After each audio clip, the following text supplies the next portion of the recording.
Olá, meu nome é Felipe Martins de Oliveira e você está ouvindo a série Espiritualidade para Todos os Dias.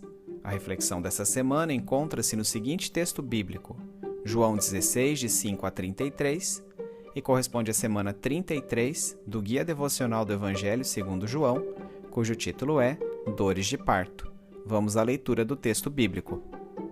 Agora que vou para aquele que me enviou, nenhum de vocês me pergunta: para onde vais? Porque falei estas coisas, o coração de vocês encheu-se de tristeza. Mas eu lhes afirmo que é para o bem de vocês que eu vou. Se eu não for, o conselheiro não virá para vocês, mas se eu for, eu o enviarei. Quando ele vier, convencerá o mundo do pecado, da justiça e do juízo. Do pecado, porque os homens não creem em mim. Da justiça, porque eu vou para o Pai, e vocês não me verão mais. E do juízo, porque o príncipe deste mundo já está condenado. Tenho ainda muito que lhes dizer, mas vocês não podem suportar agora.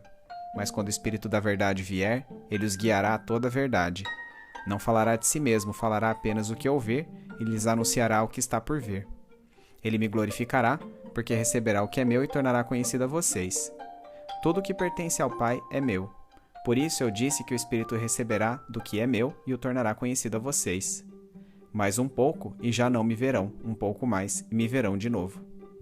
Alguns dos seus discípulos disseram uns aos outros: o que ele quer dizer com isso? Mais um pouco e não me verão, e um pouco mais e me verão de novo, e porque eu vou para o Pai? E perguntavam: que quer dizer um pouco mais? Não entendemos o que ele está dizendo. Jesus percebeu que desejavam interrogá-lo a respeito disso, pelo que lhes disse: vocês estão perguntando uns aos outros o que eu quis dizer quando falei mais um pouco e não me verão, um pouco mais e me verão de novo. Digo-lhes que certamente vocês chorarão e se lamentarão, mas o mundo se alegrará. Vocês se entristecerão, mas a tristeza de vocês se transformará em alegria.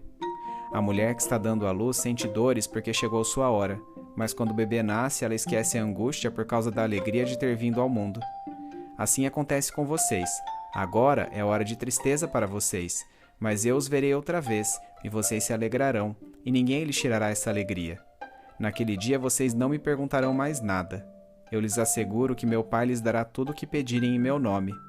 Até agora vocês não pediram nada em meu nome. Peçam e receberão, para que a alegria de vocês seja completa.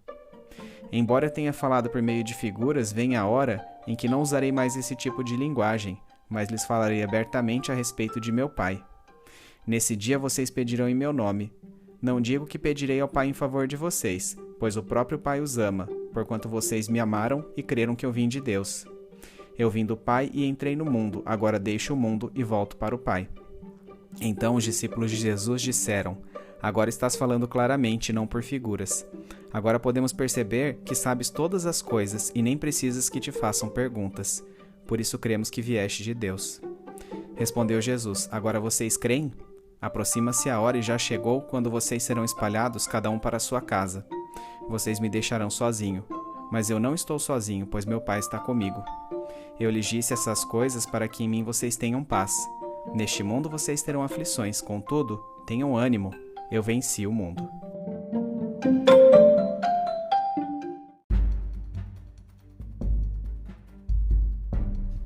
Nesta continuação de seu discurso de despedida a seus discípulos, Jesus reafirmou que a hora de sua morte era premente e que em breve ele voltaria para a comunhão com Deus Pai. Os discípulos perceberam que o final da vida terrena de Jesus se aproximava, o que os entristeceu profundamente. O Mestre lhes disse que enviaria o Espírito Santo, o Consolador ou Paracletos, para assumir seu lugar, treinando-os, instruindo-os e lembrando-os das lições que ele mesmo lhes ensinara. A ressurreição cancelaria a vergonha da crucificação e glorificaria Jesus Cristo. Tendo a vitória da ressurreição como argumento central, o Espírito Santo é capaz de mostrar convincentemente ao mundo que, através de Jesus Cristo, nosso pecado é revelado, sua justiça é concretizada e Satanás é condenado em juízo. Está particularmente em foco aqui o pecado da incredulidade intencional, por meio da qual a comunidade judaica escolheu rejeitar Jesus como o Messias prometido, a despeito de todas as evidências de sua obra. Entretanto, a didática do Espírito Santo não se restringe a demonstrar à humanidade o que é o pecado, passando também a ensinar acerca do que é a justiça. Nesse sentido, combatendo a tendência humana à relativização de seus pecados, o Paracletos está sempre apontando em nossas consciências para o homem Jesus Cristo como exemplo de justiça a ser seguido. Por fim, o Consolador demonstra que a postura de executar a justiça ou deixar de fazê-lo terá sua devida recompensa no juízo. Ao invés de pormenorizar aos discípulos como se transcorreriam sua morte e ressurreição, Jesus não entrou em maiores detalhes em seu discurso porque sabia que apenas uma visão retrospectiva dos acontecimentos que sobreviriam traria devida clareza aos seus corações. Seria o Espírito Santo quem lançaria a luz sobre o real sentido destes fatos, pois por sua intrínseca comunhão com Deus Pai e Deus Filho, falaria ao coração do fiel o que deles ouvisse. A glorificação de Jesus Cristo pelo Espírito Santo não significa que o Paracletos traria aos homens qualquer elemento que já não se tivesse tornado evidente por sua vida e obra terrenas, mas sim que as revelaria em seu pleno sentido espiritual após sua ressurreição. Tudo que Deus Pai tem foi dado ao Deus Filho, que é revelado pelo Espírito Santo. Em outras palavras, como bem sintetizou Lange, o alvo exclusivo do Filho é o de glorificar ao Pai. O alvo exclusivo do Espírito Santo é o de glorificar ao Filho. Dentro de pouco tempo, a identidade de Jesus Cristo e os plenos propósitos de sua vinda à Terra seriam revelados pelo Espírito Santo. Os discípulos não veriam o Mestre no pequeno período que sucederia sua morte, mas a seguir voltariam a vê-lo por ocasião de sua ressurreição. Em outras palavras, mais um pouco de tempo, e os discípulos deixariam de ver o Jesus que eles julgavam conhecer e passariam a ver o Jesus revelado em sua totalidade pelo Espírito Santo de Deus. O teor deste trecho do discurso de despedida de Jesus Cristo deixou seus discípulos atônitos e perplexos, obscurecendo-lhes a compreensão das palavras que estavam sendo ditas. Percebendo essas dúvidas, Jesus os interpelou utilizando a metáfora da mulher que está prestes a dar à luz um filho. Da mesma maneira que as dores de parto, por mais intensas que sejam, são esquecidas pela mulher no instante em que seu filho nasce, num futuro próximo os discípulos não mais sentiriam a dor ocasionada pela partida do Mestre, pois experimentariam a plena alegria de vê-lo ressurreto e triunfante. Essa tristeza passageira que tomaria conta dos discípulos, porém, seria contrastada pela alegria malévola dos religiosos judeus, por verem suas tramas finalmente concretizadas mediante a condenação de Jesus Cristo. No momento em que entendessem cabalmente a tônica da obra redentora de Jesus Cristo, os discípulos finalmente passariam a usufruir de real comunhão com Deus Pai, e seguros nele, não sentiriam mais necessidade de realizar indagações impetuosas e imaturas.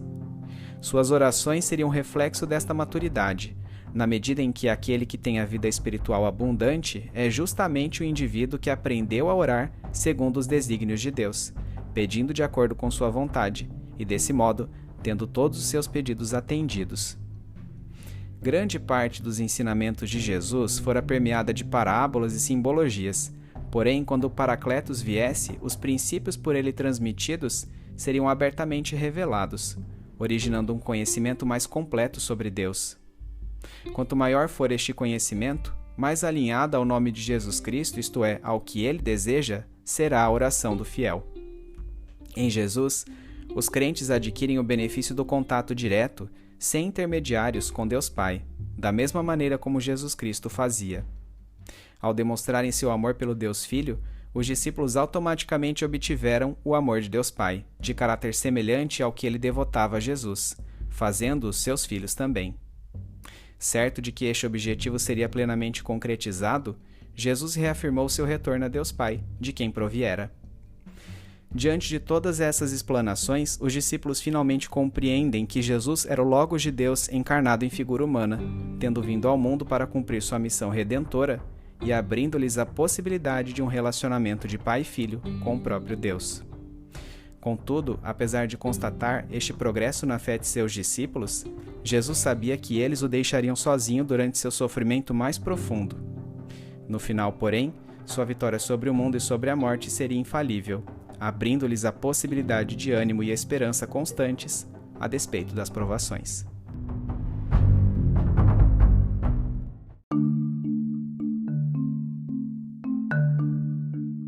Aplicação prática. Detalhemos a seguir os princípios contidos na passagem de João 16, de 7 a 11, a respeito do papel do Espírito Santo, ou Consolador ou Paracletos, em nossas vidas.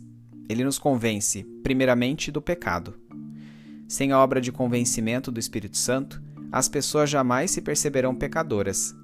Pela ação do Espírito Santo, constato que não foram os religiosos judeus ou as autoridades romanas os algozes do Deus homem, mas meu próprio pecado. O Espírito Santo me mostra que eu crucifiquei a Jesus Cristo no momento em que decidi viver uma vida de pecado, e que a parte dele, o perdão destes pecados jamais pode ocorrer. Ele também nos convence, em segundo lugar, da justiça.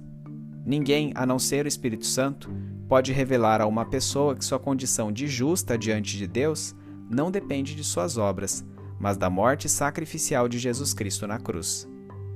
O Espírito Santo me mostra que, apesar de meus pecados, posso viver uma vida de santidade em comunhão com Deus, pois Jesus Cristo me justifica pela fé.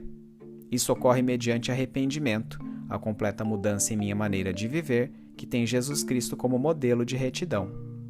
Finalmente, o Espírito Santo nos convence, em terceiro lugar, do juízo. Ele desvenda aos corações que a justa condenação de Satanás, o príncipe deste mundo, automaticamente ocorreu com a morte sacrificial e a ressurreição de Jesus. Assim, o Espírito Santo me mostra que a morte e ressurreição de Cristo adquire um duplo propósito: a salvação de todo que nele crê e a condenação do diabo juntamente com aqueles que rejeitam a Jesus como Messias prometido. Por meio de nosso convencimento pelo Espírito Santo nestes termos, pecado, justiça e juízo, passamos a encarar a morte de Jesus Cristo em seu verdadeiro prisma dentro da história da humanidade e de nossa história pessoal. Somente o indivíduo transformado pelo Espírito Santo pode compreender que a morte de Jesus não foi meramente política, religiosa ou social, e sim o cumprimento dos desígnios de Deus para que o ser humano pudesse, pela fé, ter restabelecido a sua comunhão com Ele. Jesus foi o sacrifício perfeito que se entregou voluntariamente para consumar as exigências cerimoniais da lei mosaica, a fim de que fôssemos livres de sua condenação e viabilizando nossa aproximação de Deus, que é santo. Somente o ser humano transformado pelo Espírito Santo deixa de se aproximar de Deus nos termos da religião, passando a ter um relacionamento pessoal com Ele, em detrimento de seguir um conjunto de regras e preceitos. Por meio da obra do Consolador, pautamos nossas vidas tendo em Jesus Cristo a revelação suprema de como Deus é e também de como o ser humano deve ser.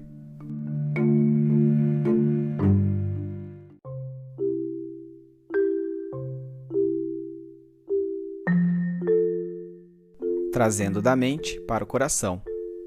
Senhor, é ao mesmo tempo maravilhoso e espantoso ver-me trabalhado pelo Espírito Santo. Por meio deste Espírito, sinto que Jesus Cristo é meu conviva, com quem divido minhas alegrias e tristezas, aquele que sabe de minhas mazelas porque foi ser humano como eu, mas que me convida a constantes mudança e santidade. O Paracletos faz o Jesus abstrato tornar-se figura concreta para mim. Faz o Jesus da história, dos livros e dos documentários ser o meu doce Jesus, o Jesus de minha vida, da minha história. Mas o espanto de ver-me trabalhado por este Consolador advém das percepções que circundam sua maior função, o convencimento.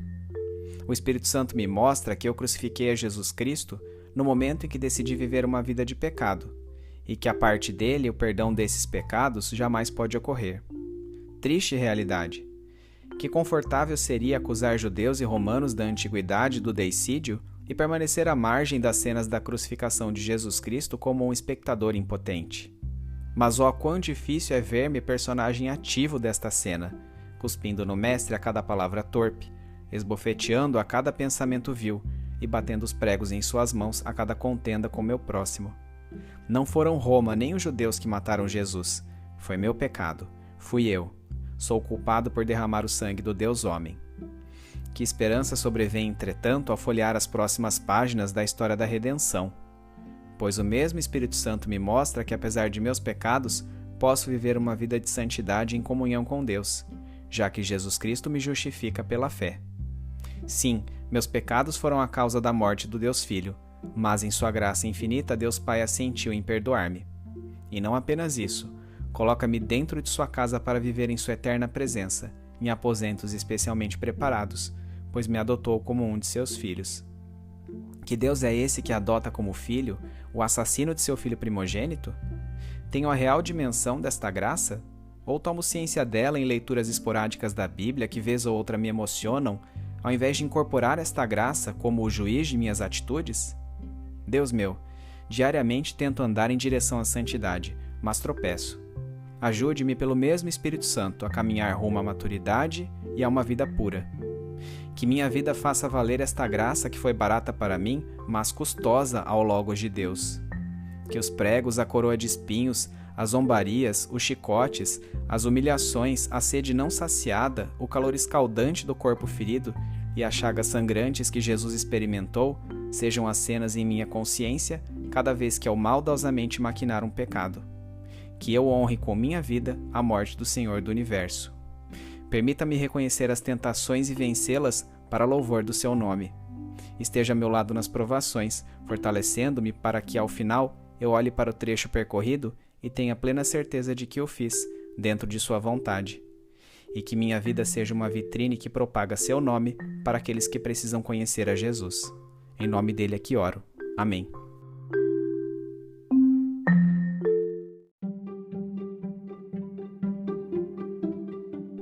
Medite mais sobre este texto ao longo da semana.